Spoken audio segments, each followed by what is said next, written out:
Për naftën përsëri. 3 lajme. I pari, rritja e çmimit të naftës njohu një frenim prej momentit kur presidenti i Bashkuar të Amerikës Donald Trump tha dje se marina amerikane do të shoqërojë tankerat e naftës në ngushticën e Hormuzit, duke mos ndalur eksportet e vendeve arabike drejt pjesës tjetër të botës. E dyta, çmimet e naftës në Shqipëri u rritën sot. Dhe e treta, dhe kjo mua më lë pamend, autoriteti i konkurrencës ka njoftuar se ka vënë në monitorim tregun, kujdes, e pakicës. Lexova deklaratën e autoritetit të konkurrencës dhe ajo që nuk më zhgënjen kurrë është fakti që këta legjitimojnë rritjen e çmimit. Me atë që po ndodh në tregjen ndërkombëtare, ofertën, kërkesën e kështu me radhë. Brenda 3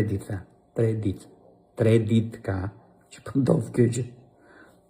Jashtë Shqipërisë, larg Shqipërisë dhe normalisht brenda 3 ditësh këta duhet ta përcjellin këtë gjë këtu. Dhe autoriteti i konkurrencës e pranon një rritje të moderuar të çmimit, por po monitoron për pjesën tjetër.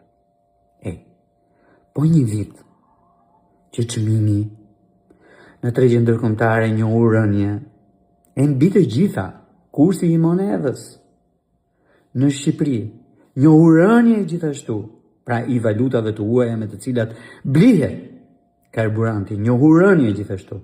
Ku ishte autoriteti i konkurrencës?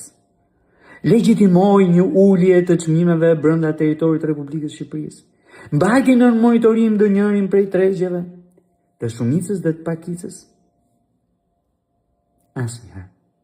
Ndaj them unë që më lë pamend çdo deklarim i autoritetit të konkurrencës. Ajo që mua më shqetëson është modeli i tregut. Problemi ne kemi me modelin e tregut që kemi në këtë vend. Kemi pranuar që na hedhin një syve. Të vinë tankerat të shkarkohen në një datë caktuar në depozitat e kompanive, e pastaj kur dalin nga depozitat e kompanive, dalin me çmimin e bursës. Kuptoni? Pra vjen para një muaji një sasi nafte me një çmim të caktuar të bursës në atë periudhë, futet në depozita dhe ditën që del nga depozita del me çmimin tjetër të bursës. Ky është problemi që kemi.